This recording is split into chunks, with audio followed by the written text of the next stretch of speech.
guard this guy. What the fuck? What's going on, everyone? The Kompetitor here, and I'm bringing you a highly requested Outtake Johnny Cage guide. I wanted to make this because people were asking for it. You know, everyone's saying this variation is top tier.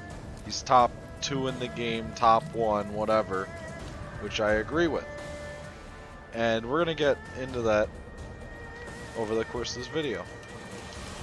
So, Outtake is a very interesting variation because Johnny Cage was already a really solid neutral character, but they gave him tools that made him really strong in a defensive sense and an offensive sense. So, what did he get? You know, that's the question. He got these moves. He got Rising Star, which you can amplify. He got Force Balls, Arcing Force Balls. You know, these are the low ones. And he also has the high ones, which work great as anti-airs and combos. So, you can actually amplify both of the Force Balls as well. So the low Force Ball, if you amplify it, he'll throw a high one. He'll throw a low then a high, which is a great tool for stopping people who you think are going to jump. And then for the high one, if you amplify it, he throws a high and a low, as you see there. The interesting thing is you can meter burn those to get the opposite effect. So normally meter burning the low Force Ball throws a low then a high. If you press back plus meter burn, or amplify, my bad, you'll throw 2 low ones, as you see there. Whereas normally the second will whiff. And then it's the same thing for the high one. If you amplify pressing forward and your amplify button, you'll throw 2 high ones, which is used for the combos that you're going to see right here.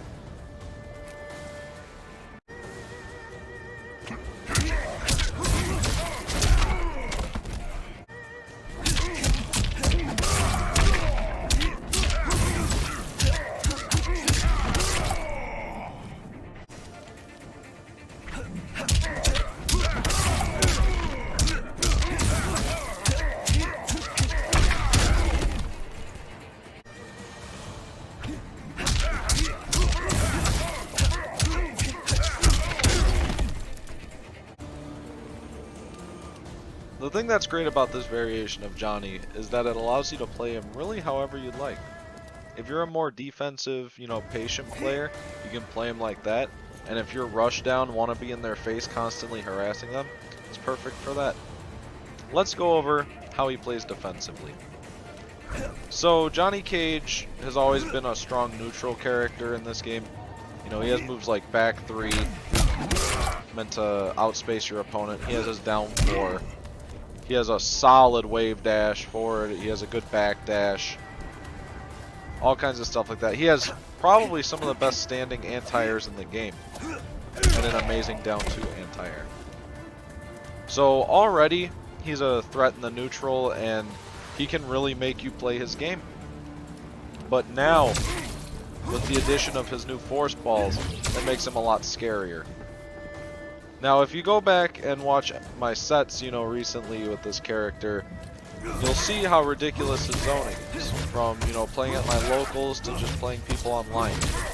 Having the arcing Force Balls with this low recovery is an absolute threat. You know, right here, even checking them, they're not going to be able to punish a regular Force Ball from this close.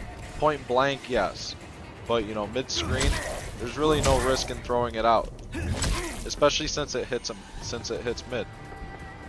So zoning with him comes down to, you know, where do you want to be on the screen and where's your opponent at? Like if he's right here, I'm not really sure it's a great idea to throw a high Force Ball if you're reading a jump, because he could just dash in and punish you, you know. But, you know, you have options. You could throw a regular Force Ball and EX it if you think they're gonna jump, which then that covers, you know, both options that they could do at the expense of meter. But, you know, it's better than making a hard read and absolutely dying for it when you didn't have to.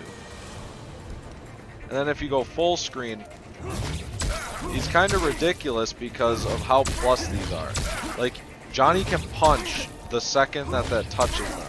So he recovers almost instantly, which means if you hit one of those on block or hit, you're basically guaranteed another projectile. The only time you have to be careful with that, though, is if the character has a crushing blow, such as Kotal. Whereas Kotal throws his Sun Disc, if you try to throw a projectile to challenge that, after being plus, you know, you might trade with a crushing blow, or might just get hit by that instead. So I would lab which characters, you know, you can out-zone. Like, I know, obviously you're not going to try to zone out Scorpion, because he could teleport. But characters like Scarlet that Johnny struggled against before, he can really out-zone her, like at full screen. If she keeps trying to do like, you know, the low projectile or blood ball or whatever, she really doesn't have the time to get it out, or you'll recover in time to block.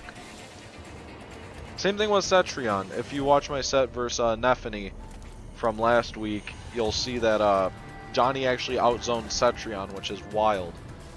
So, as a defensive character and as a zoner, he is extremely powerful, and make sure you utilize his tools for that. Now, going over his offensive strategy, it hasn't really changed much, you know, over the course of the game. Except I do want to add on to my original guide. This is an extension of that right here, is that the meta in this game really revolves around jump kicks. And I just wanted to point out that Johnny Cage has a very, very, very good jump kick. So make sure you abuse that. You know, you want to be jump kicking a lot, go for throws, you know, just shimmy your opponent, stuff like that. His jump kick is really good. Like, that's basically my preferred jump in now, unless like I know that I'm going to hit a jump in punch, I'm really not going to do them anymore. I'm just going to jump kick until NRS fixes it, because I think that's a problem with the game at the moment. This game has really fantastic anti-airs, but you know, jump kicks kind of ruin that. Anyways, Outtake. I labeled this section stealing turns because of what this character can do. I'm going to show you guys the basis of how Rising Star works, and then I'm going to show you what I mean by stealing turns. So, this move is minus 14. That's full combo punishable, right? But it's very hard to react to. Like, oh, my bad. If I do this, right, you're gonna be expecting the meter burn to come out, because what maniac would do that on block? But it's really hard to react to, and when you try to press a button, you're gonna get clipped by the overhead and give Johnny free Oki, because it's like plus 30 on him. So that's what one example is. Another example is doing the meter burn on block leaves you at minus 5, but because of the spacing, it makes it really difficult to basically do anything like counter poke. Like, I'm gonna set Johnny, I'm gonna record Johnny, right? Let's record Johnny. We will set them to all block. We will record him. And let's just do like 1-2-1 into Rising Star, and then forward 4.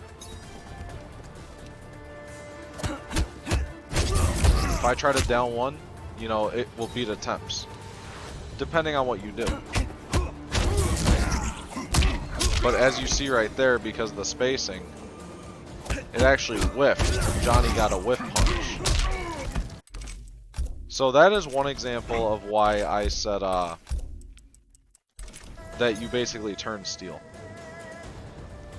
Being minus 5, while, you know, that's not plus or anything, the spacing it puts you at is extremely powerful. Especially for a character that has moves like back 3, such a strong down 4, and just amazing buttons in general. So that only makes him scarier, because then when you have your opponent just sitting there blocking, after minus 5, when your opponent is just sitting there blocking, scared to press a button, they are just terrified, then they are they're done. They're mentally checked out, you know, they're scared to press. It is your game to play. So what does that mean? That means after you're -5, if they're not pressing, you get free jump-in pressure, you get a free dash-up throw, you get to do whatever you want, abuse them, whatever. They are conditioned to just be a sitting duck, alright? And that's extremely powerful. That is such a powerful thing, especially when you can do it after a string such as, like, you know, 1-2-1 that's an auto shimmy, right? That's just... that's so good. So good. Now, the third way that this steals turns, and this is very gimmicky. This is extremely gimmicky. But, it works. I've done it several times to people.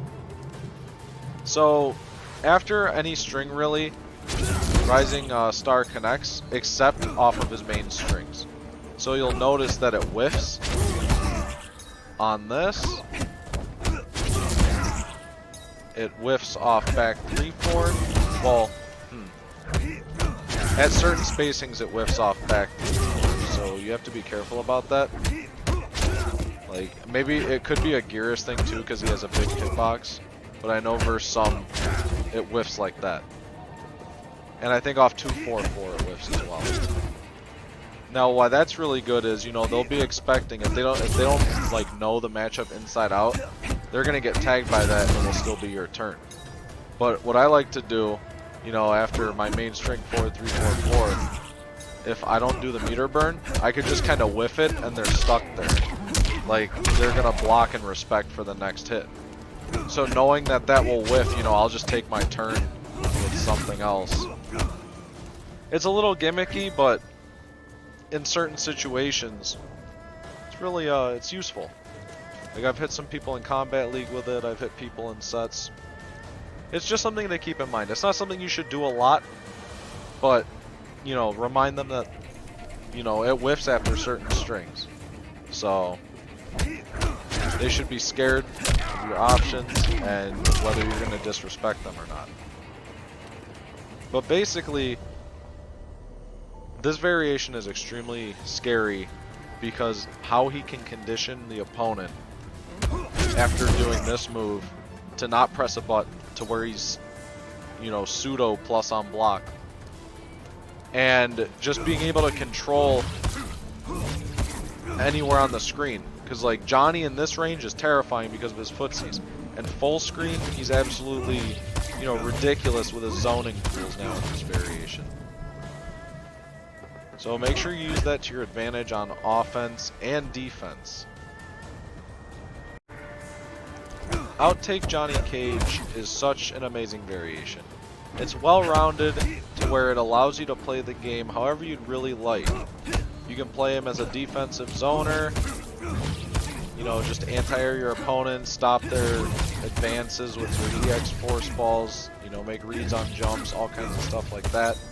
You can get in their face and just, you know, brawl them, you know, just rush down, be a complete maniac, play however you'd like, you know, take your turn back, just, you know, be disrespectful. You can do whatever you'd like with this character.